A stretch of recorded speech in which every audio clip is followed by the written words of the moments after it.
നമ്മുടെ കർത്താവ് യേശു മിശിഹായിൽ ഏറ്റവും സ്നേഹം നിറഞ്ഞ സഹോദരി സഹോദരന്മാരെ, ഡാനിയേൽ പൂർണ്ണത്തിലച്ചനാണ്. വളരെ പ്രധാനപ്പെട്ട ഒരു കാര്യം നിങ്ങളോട് പങ്കുവെക്കാനാണ് ഇപ്പോൾ ഞാൻ നിങ്ങളോട് സംസാരിക്കാനായി ആഗ്രഹിച്ചത്. ഒക്ടോബർ മാസം 31 തീയതി ജപമാല മാസത്തിൻ്റെ സമാപനമാണല്ലോ. ജപമാല മാസ ആചരണത്തിൻ്റെ സമാപന ദിവസമായ ഒക്ടോബർ 31 തീയതി സാധിക്കുന്ന എല്ലാ ആളുകളും തന്നെ ദിവ്യകാരുണ്യ ആരാധനകൾ നടത്തിയും തിരുഹൃദയ പ്രതിഷ്ഠയും വിമല ഹൃദയ പ്രതിഷ്ഠയും നടത്തിയും ഈ മാസ ആചരണത്തെ ഫലപ്രദമായി സമാപിപ്പിക്കാൻ സാധിക്കുന്നിടത്തോളം പരിശ്രമിക്കണം എന്ന് ഏറ്റവും സ്നേഹത്തോടെ ആത്മാവിൽ നിങ്ങളോട് ഞാൻ അഭ്യർത്ഥിക്കുകയാണ്. വളരെ സംഘർഷഭരിതമായ സങ്കീർണമായ പ്രതിസന്ധികളുടെ നടുവിലൂടെയാണ് നമ്മുടെ നാട് കടന്നു പോകുന്നത്.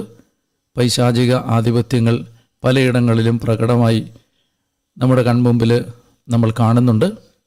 അതുകൊണ്ട് നമ്മൾ 31 ദിവസവും പ്രാർത്ഥിച്ച എല്ലാ പ്രാർത്ഥനകളുടെ യോഗ്യതകൾ നമ്മുടെ ജീവിതത്തിൽ നഷ്ടപ്പെട്ടു പോകാതിരിക്കുന്നതിന്, ഒരു സംരക്ഷണമായി മാറുന്നതിന്, നമ്മുടെ ജീവിതത്തിൽ ഒരു അനുഗ്രഹമായി സ്വീകരിക്കുന്നതിന് സാധിക്കുന്ന എല്ലാ ആളുകളും തന്നെ അന്നേ ദിവസം ദിവ്യകാരുണ്യ ആരാധന നടത്തിയും അതുപോലെ തന്നെ തിരുഹൃദയ പ്രതിഷ്ഠയും വിമല ഹൃദയ പ്രതിഷ്ഠയും സാധിക്കുമെങ്കിൽ കുടുംബാംഗങ്ങളെല്ലാവരും ഒരുമിച്ച് തന്നെ നടത്തി ആ ജപമാല മാസാചരണത്തിൻ്റെ സമാപനത്തെ അനുഗ്രഹമാക്കണം എന്ന് ഓർമ്മിപ്പിക്കുന്നു.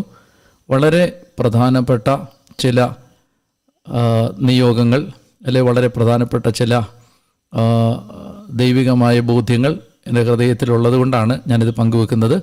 അതുകൊണ്ട് വളരെ ഗൗരവത്തോടെ ഇതെടുക്കണം എന്ന് ഈ ശുശ്രൂഷയോട് ചേർന്ന് നിൽക്കുന്ന എല്ലാവരോടും ഞാൻ ഹൃദയപൂർവ്വം അഭ്യർത്ഥിക്കുകയാണ്. ഈ സന്ദേശത്തെ ദയവായി നിസ്സാരമായി കാണാതിരിക്കുക. എല്ലാവരെയും ദൈവം അനുഗ്രഹിക്കട്ടെ. പരിശുദ്ധ അമ്മയുടെ വിമല ഹൃദയത്തിൻ്റെ സംരക്ഷണം നിങ്ങൾക്കെല്ലാവർക്കും ഉണ്ടാവട്ടെ. ഈശോയുടെ നാമത്തിൽ ആമേൻ.